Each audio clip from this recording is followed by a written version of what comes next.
Hola, soy Melissa Medina. En el 2018 egresé de Ciencias de la Comunicación en la Universidad Latina de América y es por eso que ahora soy orgullosamente egresada de esta casa de estudios. Mi paso por la UNLA ha sido una gran experiencia y es por eso que hoy te invito a ti a que sigas tu proyecto con nosotros. Ven a Territorio Potros. Seguramente te estés preguntando, así como yo lo hice alguna vez también, ¿por qué estudiar en la UNLA? Podría decirte muchas cosas, pero creo que hay 4 aspectos que debes de tomar en cuenta: libertad, calidad certificada, reconocimiento nacional e internacional y formación integral. En la UNLA se estudia en un ambiente de libertad. Aquí tú puedes ser quien realmente eres y descubrir en quién te quieres convertir. Somos una comunidad diversa, plural, donde el debate de ideas es un ejercicio cotidiano en cualquiera de las clases. Si de calidad se trata, te puedo decir que la UNLA es una de las universidades de mayor prestigio en nuestra región y un referente educativo en el estado de Michoacán. Fue la primera institución del estado en obtener la acreditación de calidad que otorga la Federación de Instituciones Mexicanas Particulares de Educación Superior, FIMPES. Actualmente contamos con la más alta acreditación de calidad que otorga este organismo evaluador. Otra pregunta que seguramente te estás haciendo es si vas a tener trabajo cuando salgas de la UNLA. En este sentido te paso el dato. Más de la mitad de los egresados de la UNLA somos emprendedores. Decidimos no trabajar para nadie, sino más bien iniciar una empresa o negocio propio. En la UNLA te preparan para ello, independientemente de la licenciatura que estudies. De los compañeros que deciden buscar trabajo, el 25% tiene trabajo u ofertas laborales en los 2 últimos semestres de estudio. Un 71% logra colocarse antes de los 3 meses de haber egresado y un 91% se coloca antes de los 6 meses de su egreso. Estadísticas muy por arriba de las medias estatal y nacional. Si me preguntas qué es lo más valioso que me dejó la UNLA, te contestaría al igual que muchos de mis compañeros. Y eso es que lo más valioso a lo largo de este camino fue que decidí qué era lo que quería hacer con mi vida. En la UNLA recibes una educación integral, que te genera una visión diferente de ver las cosas y tarde o temprano todo se vuelve más claro. Es el tipo de mentalidad crítica que adquieres cuando estás aquí. ¡Anímate! Será la mejor decisión que habrás tomado en tu vida.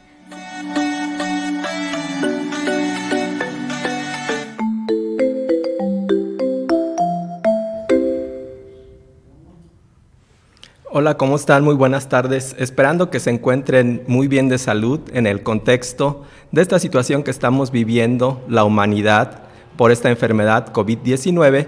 En esta ocasión he preparado una charla para ti acerca de la evolución de este virus. Este fenómeno es un fenómeno fascinante, de tal manera que he decidido aprovechar esta situación que estamos viviendo para explicarte un proceso que es muy interesante en la naturaleza y es la evolución. Permítame presentarme, yo soy el doctor Erasto Hernández Calderón, soy miembro del Departamento de Investigación y colegiado docente de la Universidad Latina de América y como te comentaba, la charla versa en el sentido de la evolución y esta enfermedad del coronavirus.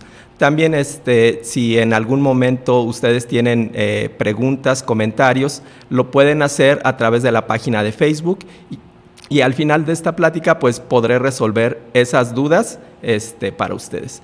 Esta plática ha sido preparada, diseñada no tanto en un sentido académico estricto, sino más bien en un sentido de divulgación, que conozcas este fenómeno tan interesante de la naturaleza. Los científicos normalmente nos investigamos cosas que de entrada nos parecen muy interesantes y por lo tanto la vía que voy a utilizar justo es esta, que entiendan cómo opera, digamos, el trabajo científico y justo yo no te lo voy a platicar, te lo va a platicar este nuevo virus que ha aparecido en la humanidad. Investigar es como esas novelas que tú puedes ver donde hay una trama, que hay un suspenso, que te interesa saber qué pasó, estas novelas policíacas, donde se generan hipótesis, donde uno hace conjeturas que a veces pueden ser ciertas, a veces pueden ser falsas. Exactamente así opera la ciencia. Y por lo tanto, en ese sentido, a lo mejor todos los humanos, todas las personas nos hacemos preguntas que observamos en el mundo natural que nos parecen interesantes, pero que de repente no encontramos como una respuesta razonable o lógica. Quizás en esa curiosidad humana que puedas tener o sentir, ¿alguna vez te has hecho estas preguntas tan simples como las que te muestro en esta presentación? ¿Por qué los pavos reales tienen esas características tan extravagantes, esos plumajes tan coloridos, esa cola tan grande?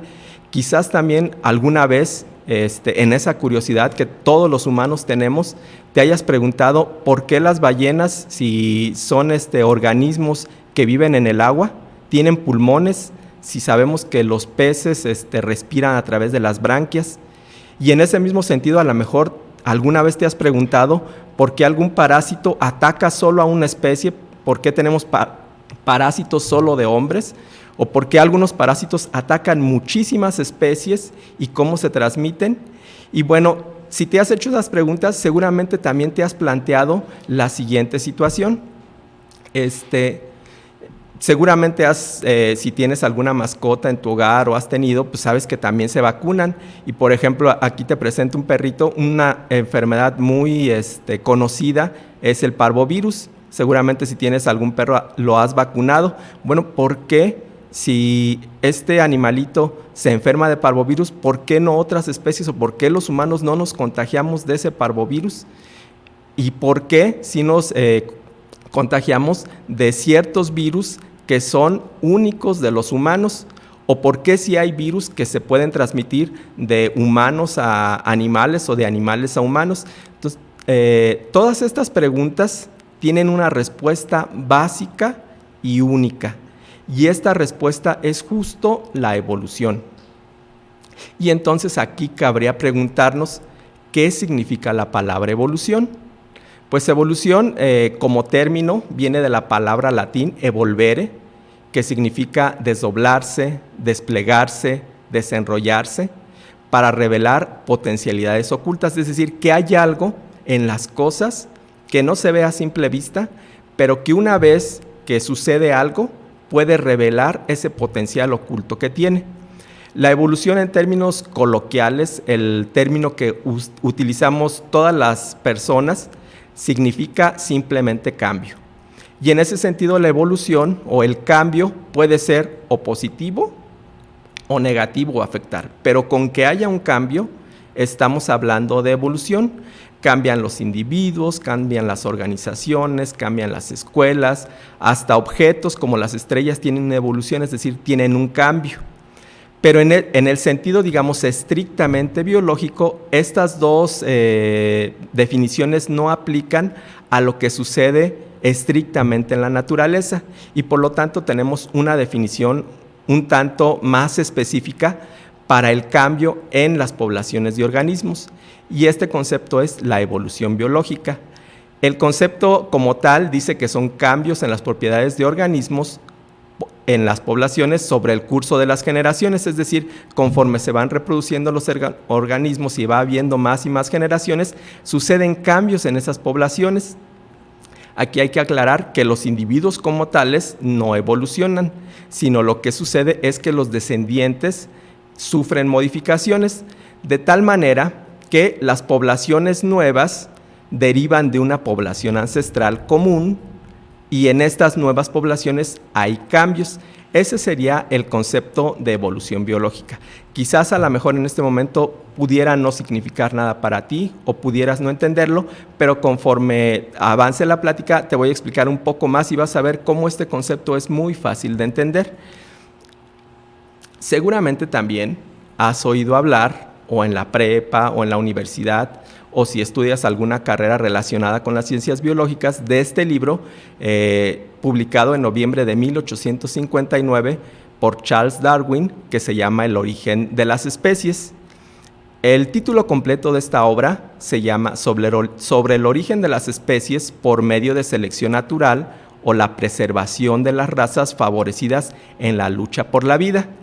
Y es un libro que cuando apareció tuvo muchas, y aún en la actualidad tiene muchas posturas encontradas. Hay personas que, digamos, no creen en la evolución de los seres vivos. Y justamente con esta idea hasta Darwin fue criticado por medio de esta caricatura, en donde se hace alusión a justo la evolución que no fue bien entendida, en donde hace suponer que los primates son los que dieron origen a los humanos, y entonces ridiculizan a Darwin justo con esta imagen, haciendo una alusión a este híbrido de hombre-humano.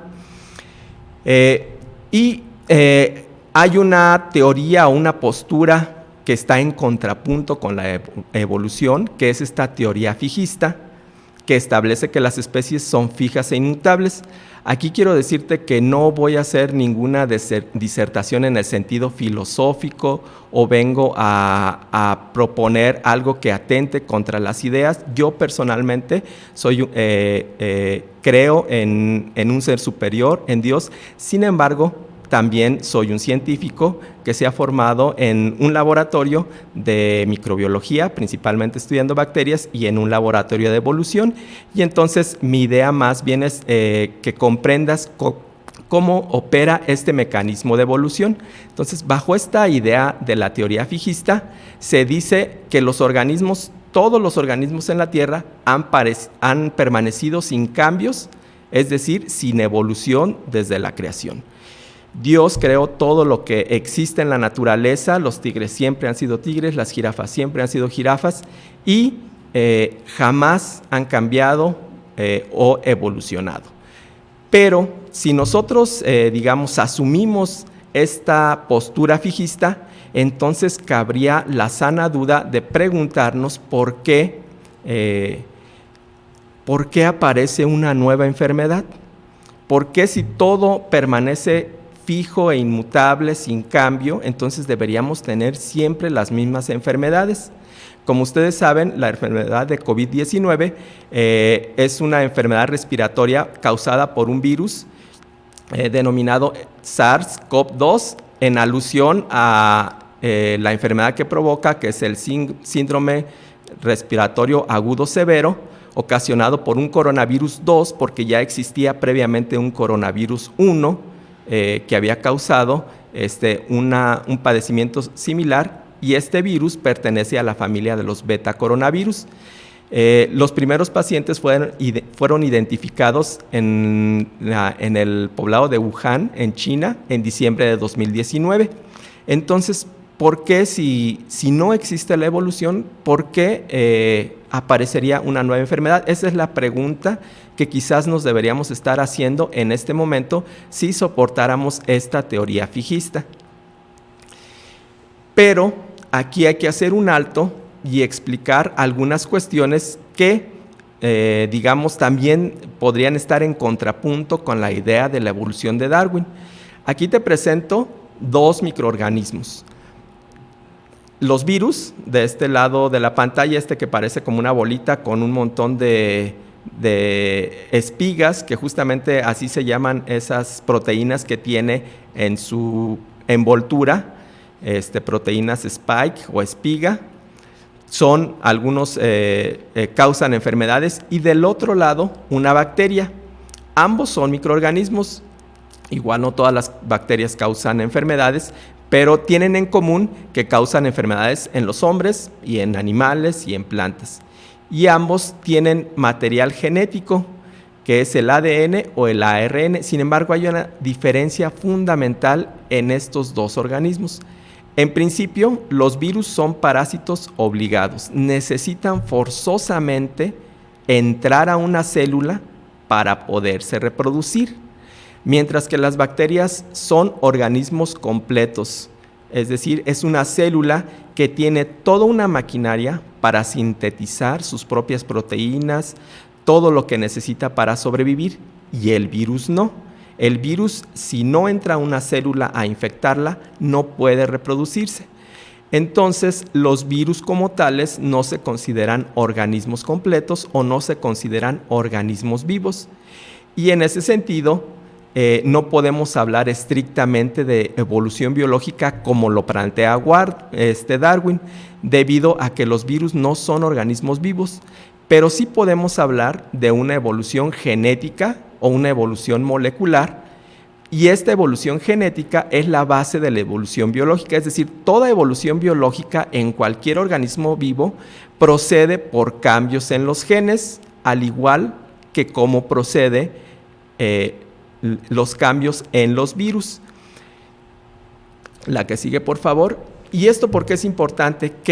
¿Cuál es la utilidad de estudiar la evolución genética y específicamente cuál es la utilidad de estudiar la evolución genética de este nuevo virus que ha aparecido para circular entre los humanos y causar esta enfermedad? Bueno, en principio, estudiar la evolución genética nos permite averiguar el origen de los virus o de este virus en específico. También nos permite clarificar la fuente de infección de los primeros pacientes con COVID-19. A partir de estudios de evolución, nosotros podemos saber quién es el huésped o huéspedes naturales del virus. Podemos estudiar virus similares, virus que se parecen y que también tienen un potencial patogénico si evolucionan al igual que este nuevo virus e infectar a los humanos. Y comprender las características genómicas únicas que determinan su patogenicidad. Entonces, como ves, los virus se pueden estudiar desde muy distintos ángulos, desde muy distintos puntos de vista, y este es uno de ellos. Te explico la evolución genética.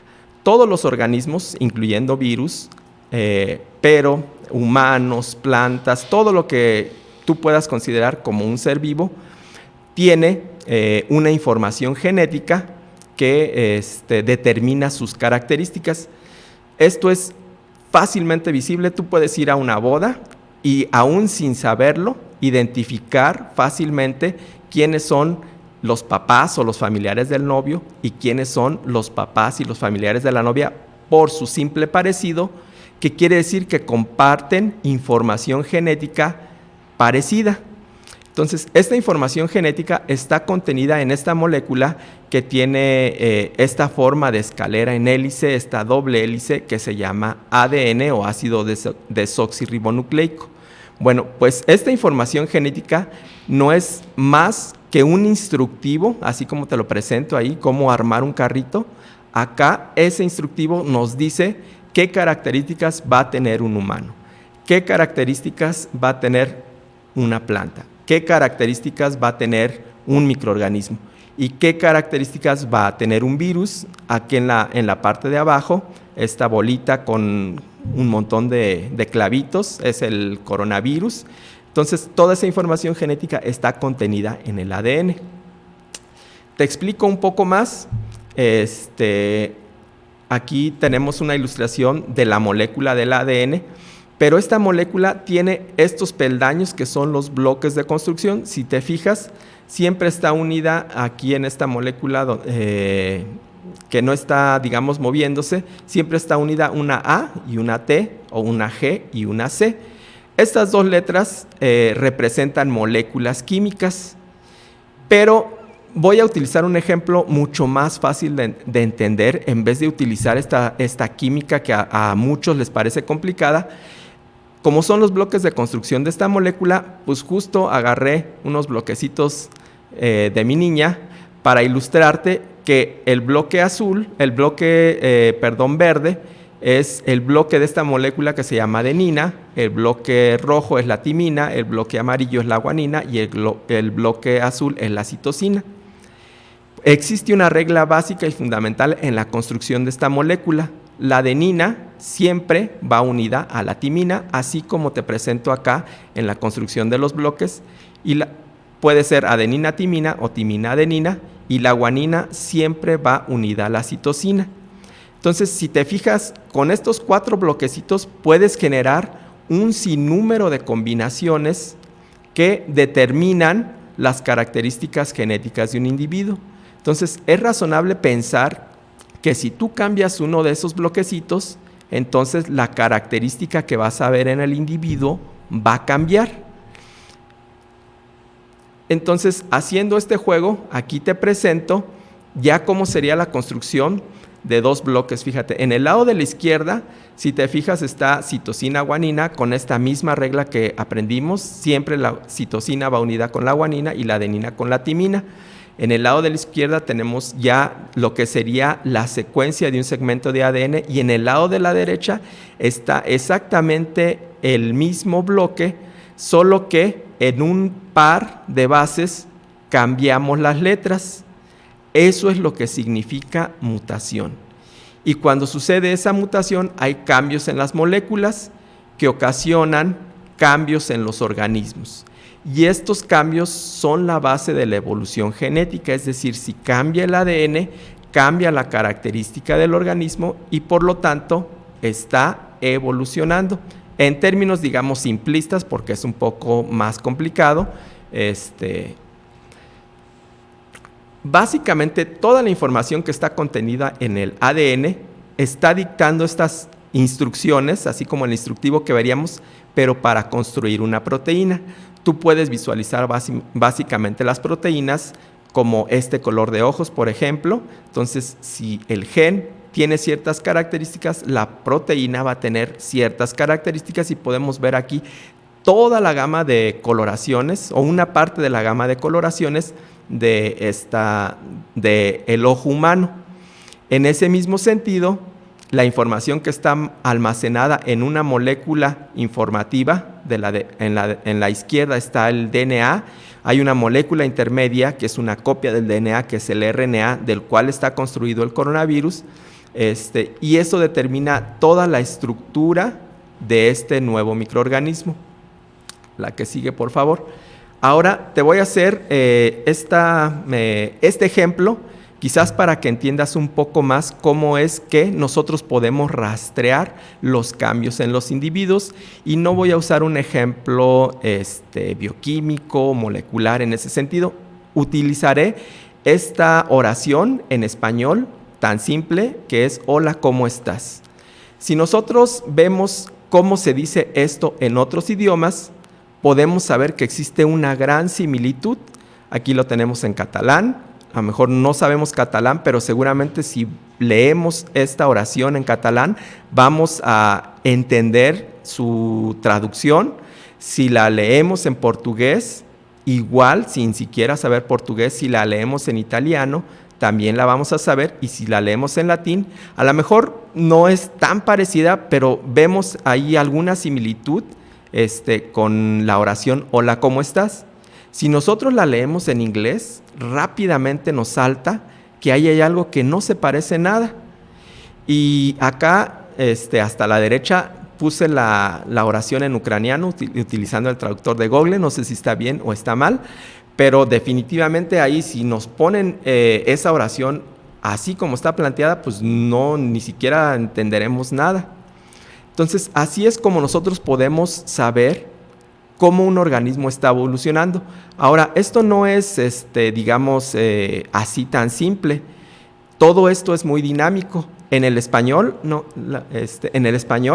por ejemplo, podemos tener otras palabras de otros idiomas y que perfectamente las entendemos.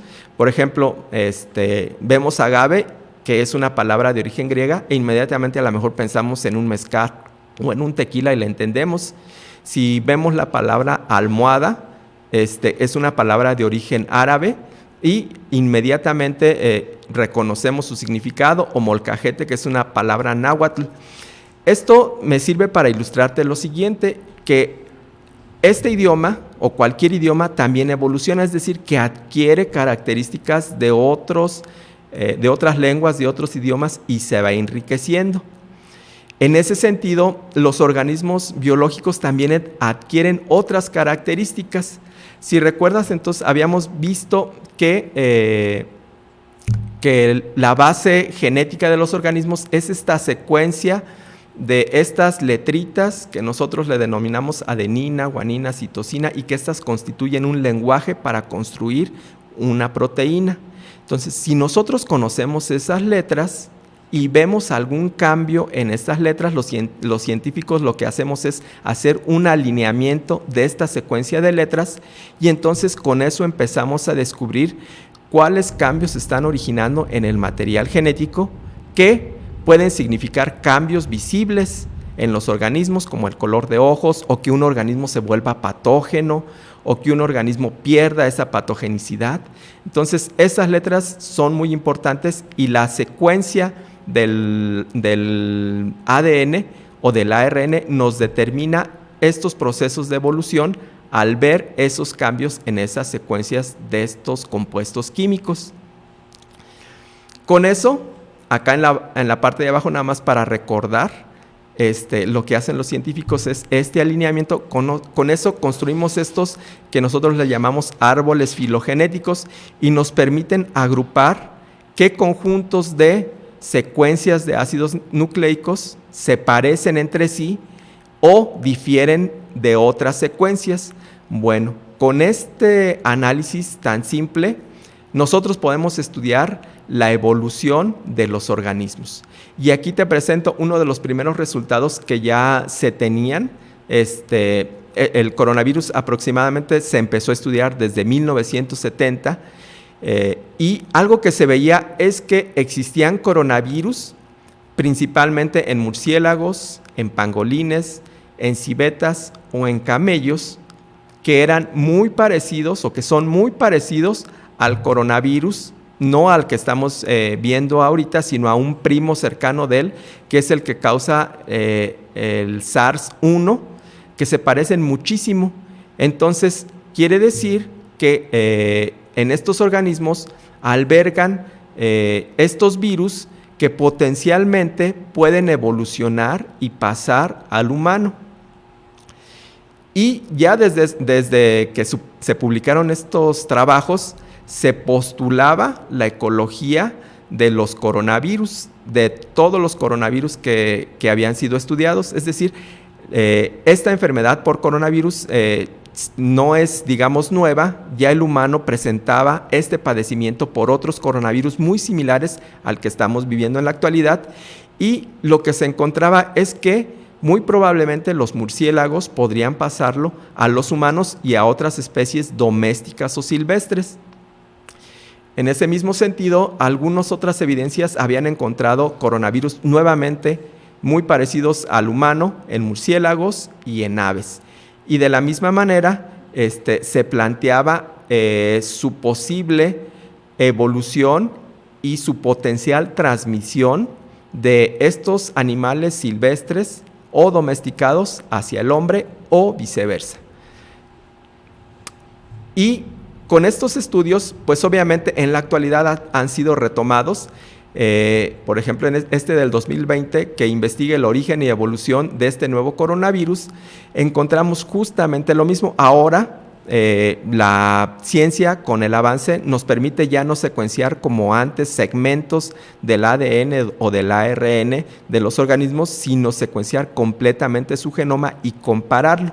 Entonces, ahora, si nosotros vemos que dice en rojo, que es el coronavirus humano 2019, que es el que nos interesa, sigue estando en un grupo cercanamente relacionado a coronavirus que se han encontrado en los murciélagos.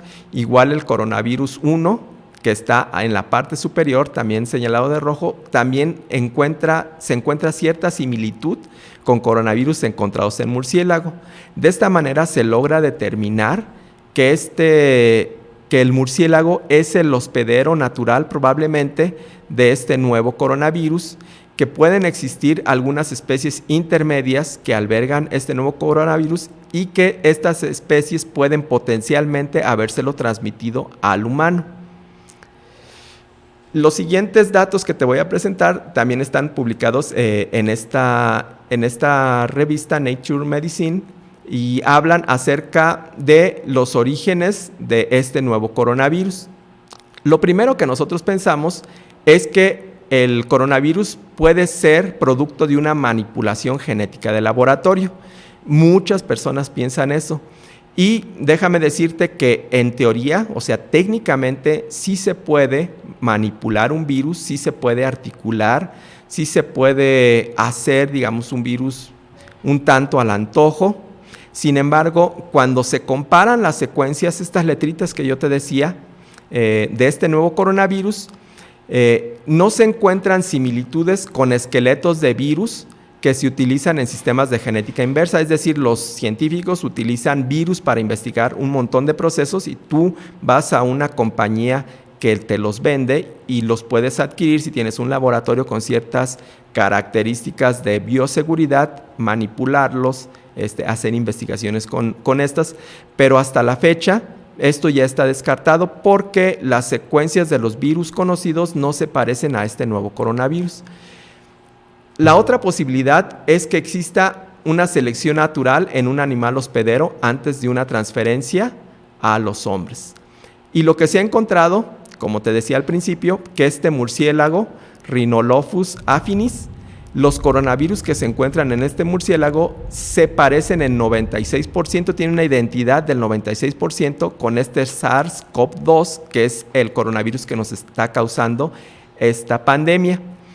En ese mismo sentido, algunos coronavirus que se han encontrado en pangolín también muestran una fuerte similitud con el coronavirus que presentamos los humanos. Sin embargo, no se ha encontrado que estos organismos tengan en una porción que es la porción que se une a los receptores del humano, que sean exactamente idénticos a los de humano.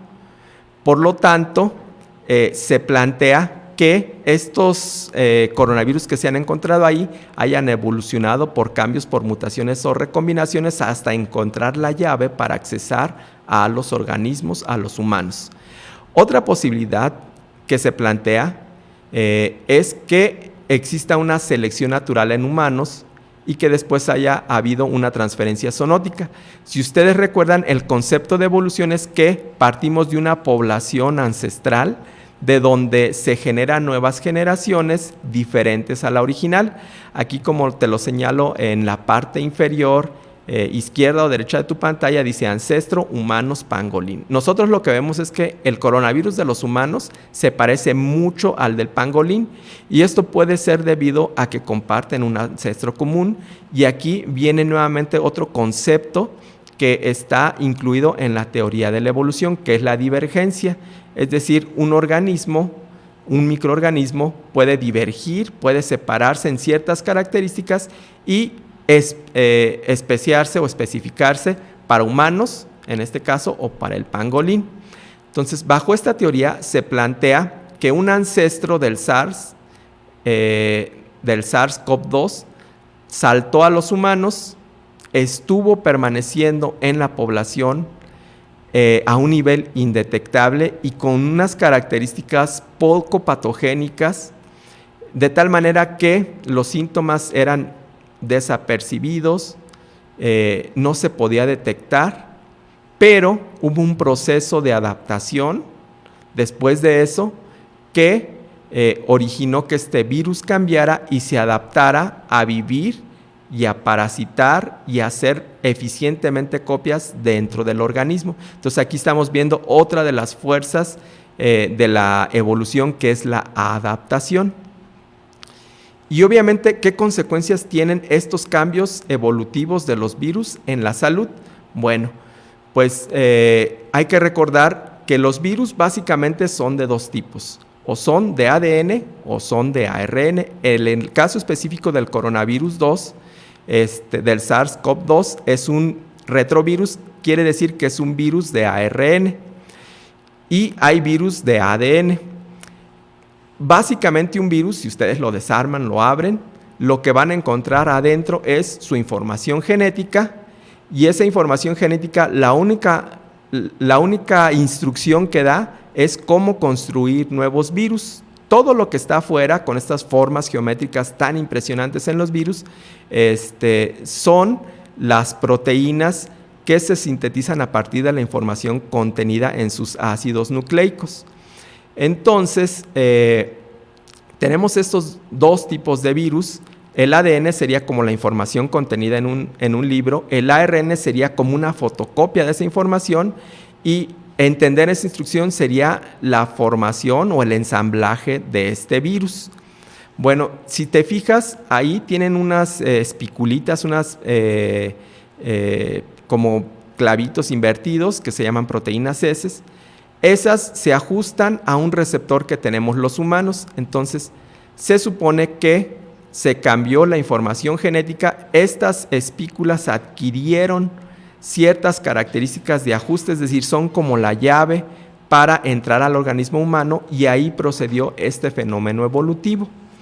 Una vez que el virus encuentra la llave para accesar a las células humanas, pues puede entrar, y lo único que le interesa es hacer copias de sí mismo. Acá a la izquierda tenemos nuevamente una representación del virus, su representación de estas proteínas spike o espiga, y en el lado derecho está una célula humana que tiene un receptor que se le conoce como AC2, y si te fijas, embona exactamente en este receptor, como cuando tú metes la llave a tu casa y logras abrir.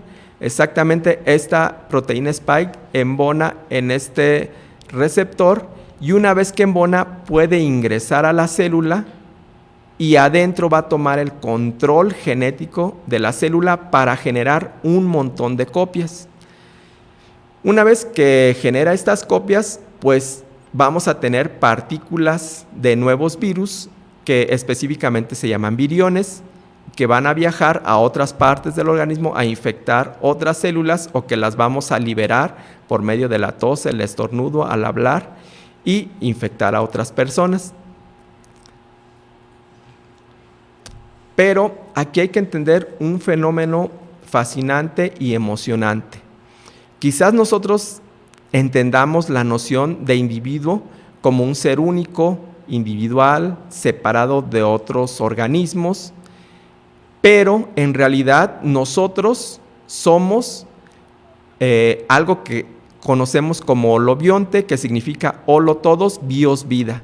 ¿Qué quiere decir? Que no somos un individuo como tal. La mayoría de nuestro cuerpo está repleto de un montón de microorganismos, la mayoría benéficos, que viven en nuestra piel, en nuestras mucosas, en nuestro intestino. En todas las partes del cuerpo humano tenemos microorganismos.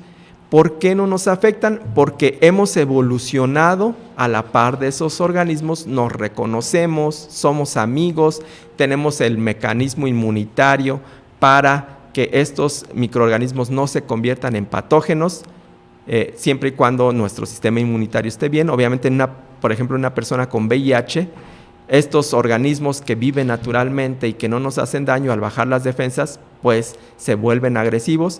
Pero en términos generales, en una persona saludable tenemos un montón de microorganismos ahí que no nos hace nada, y no nos hace nada porque a lo largo del transcurso de la historia de la humanidad hemos evolucionado con esos virus y, digamos, somos amigos. Entonces, aquí a la izquierda tenemos al hombre, nuevamente con un montón de virus que son patógenos, pero que han estado en la población humana durante mucho tiempo.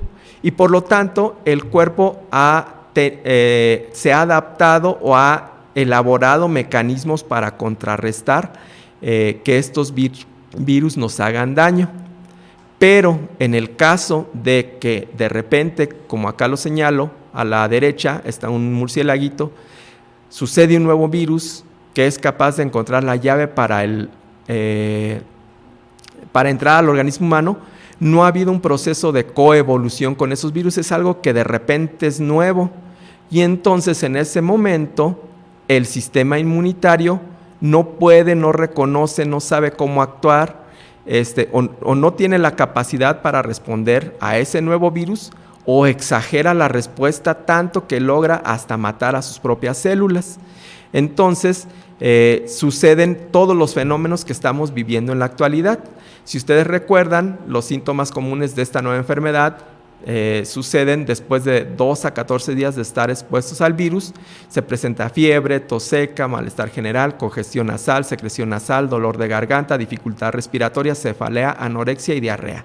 En el 80% de las personas, este padecimiento va a pasar como una gripa normal, como algo de síntomas leves, algo que no nos va a ocasionar el mayor problema, pero el 20% puede presentar otros síntomas, y algunos pueden llegar a estar gravemente enfermos o morir. Y justamente aquí es donde se ve cómo el proceso de coevolución opera. Dado que no hemos estado en contacto con este virus, no tenemos algunos individuos las características genéticas para contrarrestar esto que es nuevo. Les pongo un ejemplo que sucedió en Australia y que es muy similar a lo que estamos viviendo en la actualidad. En Australia, en 1970, en este país no existían los conejos. Igual por fenómenos evolutivos, aquí no hay conejos o no había conejos.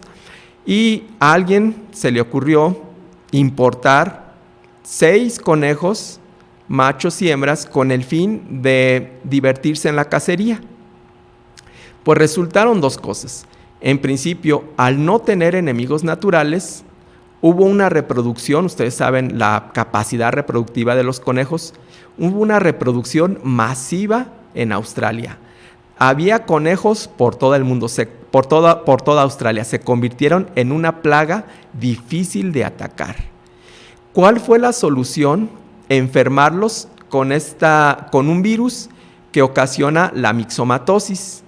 Bueno, pues como este virus no evolucionó justo con los conejos, era algo nuevo, sucedió una matanza de conejos terrible. Los conejos se morían al por mayor. Bueno, era tanta la mortandad de conejos que hasta también se convirtió en un problema de salud tener miles de conejos muertos por toda Australia. Pero conforme pasaron las generaciones, sucedió algo interesante. ¿Qué sucedió? Que no todos los conejos morían. Es decir, que existían conejos que tenían las características genéticas para superar la enfermedad. Y entonces es exactamente lo que estamos viviendo en este momento, en la actualidad. Existen individuos que por azar tienen esas características genéticas que permiten hacer muy bien frente a esta enfermedad, y existen individuos que no las tienen. Y aquí es donde opera otra característica de la evolución, que es la selección natural. Nuevamente voy a utilizar un ejemplo muy coloquial, muy simple, para entender este fenómeno de selección natural, pero con lo que te expliqué creo que ya es bastante claro. Tú cuando vas al mercado, o tu mamá, o ahora que las esposas nos mandan a hacer la despensa, y llegamos a donde están las verduras, las frutas, lo que sea, no agarramos indiscriminadamente lo que hay ahí. Seleccionamos la manzana más bonita, la más verde, la que no tiene golpes, y así para todas las cosas. Pues este mismo fenómeno opera en la naturaleza. Existe la selección natural. ¿Qué significa? Que la naturaleza enfrenta a los organismos ante ciertas adversidades, y algunos podrán superar bien dadas sus características genéticas y otros no lo harán. Y es lo que vemos nosotros representado aquí como tasa de letalidad, que para esta nueva enfermedad en el mundo es 7%, para el mexicano es un poco mayor, aunado a ciertas características que se han observado, como son ciertos factores de riesgo, como son el sobrepeso, la obesidad, la diabetes y la edad. Y entonces, ¿qué vemos con nuestra nueva enfermedad? Vemos la fuerza de la selección natural en todo su esplendor, aquí actuando. Eso que nosotros vemos en los libros que leímos en Darwin, si ustedes recuerdan, el nombre completo de la obra es La preservación de las razas favorecidas en la lucha por la vida. Pues eso es lo que estamos viviendo y viendo en este momento, la fuerza de la selección natural en ausencia de vacunas. De alguna manera, las vacunas que nosotros tenemos operan en contra de la evolución. Seguramente si no hubieran vacunas, muchos de nosotros no estaríamos aquí. Estaríamos obviamente aquellos que tenemos o que tuvimos ciertas características que nos permiten ser favorecidos y seguir viviendo en este mundo.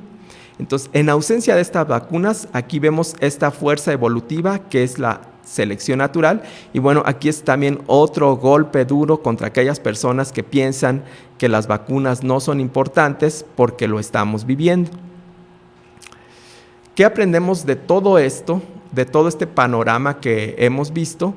En principio, que la naturaleza no es estática, que es cambiante, que es dinámica, que opera la evolución y que nunca los fenómenos van a estar ahí estáticos.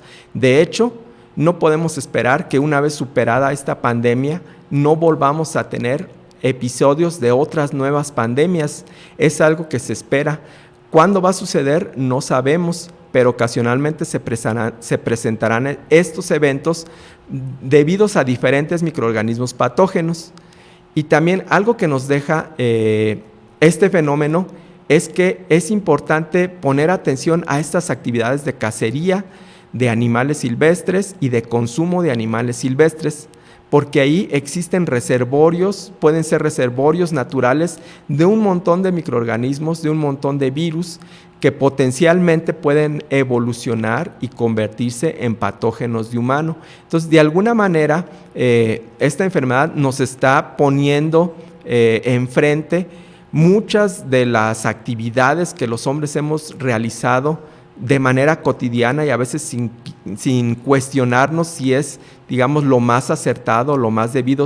Digamos que todas estas actividades también tienen que ver un tanto con la forma de pensar de muchos pueblos, pero sí es importante cuestionarnos en este momento y tratar de respetar la naturaleza, porque debido a estas actividades estamos sufriendo este tipo de enfermedades.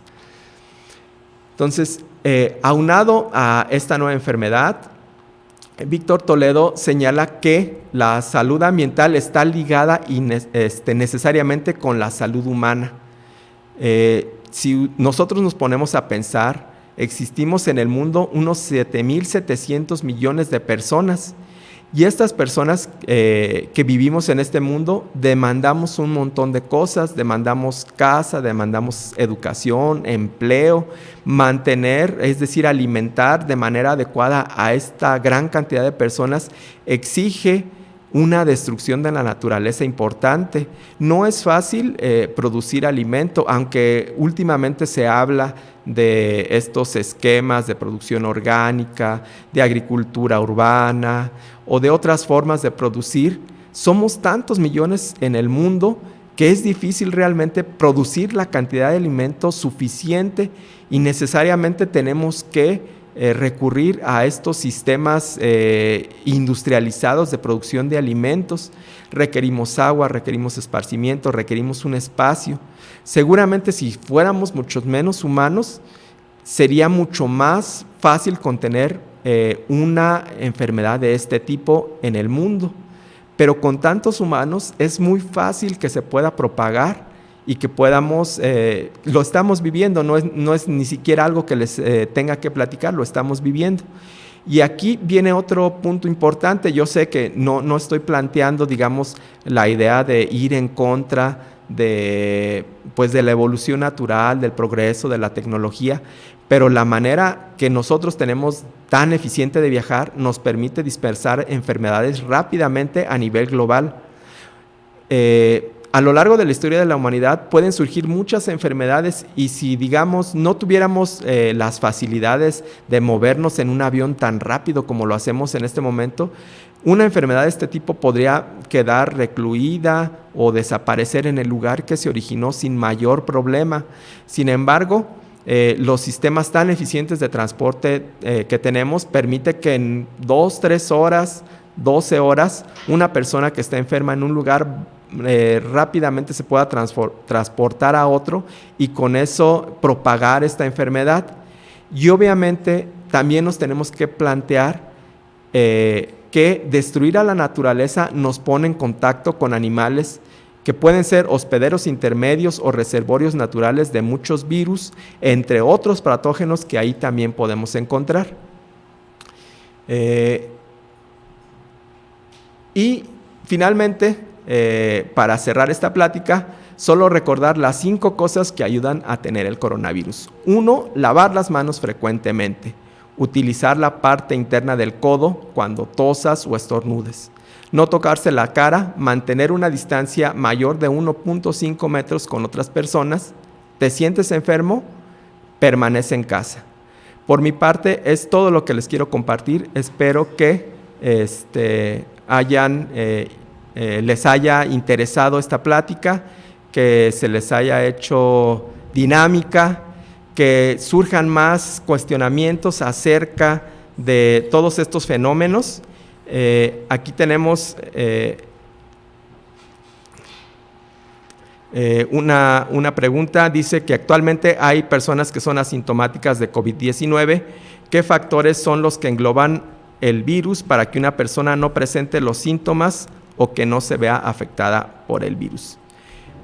Como les decía, existen características genéticas individuales que nos hacen ser diferentes a los humanos. Basta con voltearnos y ver que unos tenemos el pelo chino, otros tenemos el pelo lacio, los ojos de un color.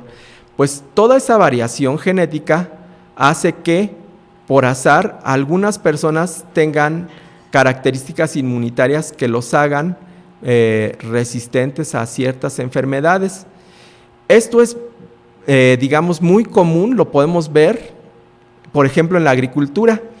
En la agricultura, los cultivos normalmente han sido seleccionados, por ejemplo, para producir un montón de jitomates, así bien grandotes, bien jugosos, bien bonitos, y en esa selección artificial que hace el humano, elimina un montón de genes, es decir, elimina diversidad genética.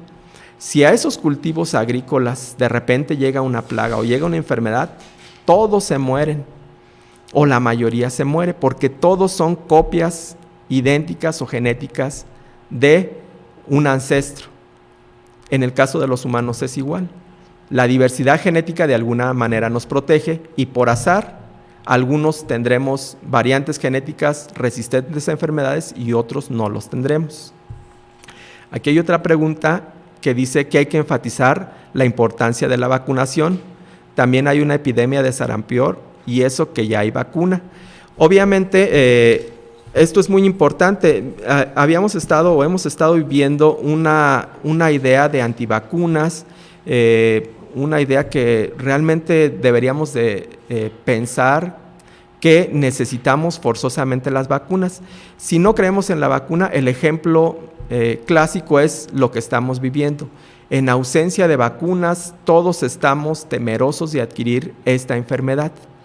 Entonces, es importante enfatizar esto, que no perdamos de vista que existen otras enfermedades virales que circulan en el mundo y que tenemos que vacunarnos. Y en este mismo sentido también hay que enfatizar que producir una vacuna no es fácil. De tal manera que, aunque es la solución, digamos, real para este problema, no se espera que esta solución suceda de manera, digamos, pronta. Existen muchos aspectos que tienen que ver con seguridad, con eficiencia, con protocolos de ensayos, de estudios para tener una vacuna segura y eficiente para el COVID-19. Entonces, recomendación, hay que vacunarnos, hay que vacunar a los niños para todas las enfermedades virales en las que existe esta vacuna. La pregunta es, ¿este virus va a seguir evolucionando? Obviamente, como les decía, la naturaleza es dinámica, no para, la evolución nunca para, no pone freno. Esto podría ser algo favorable o algo desfavorable.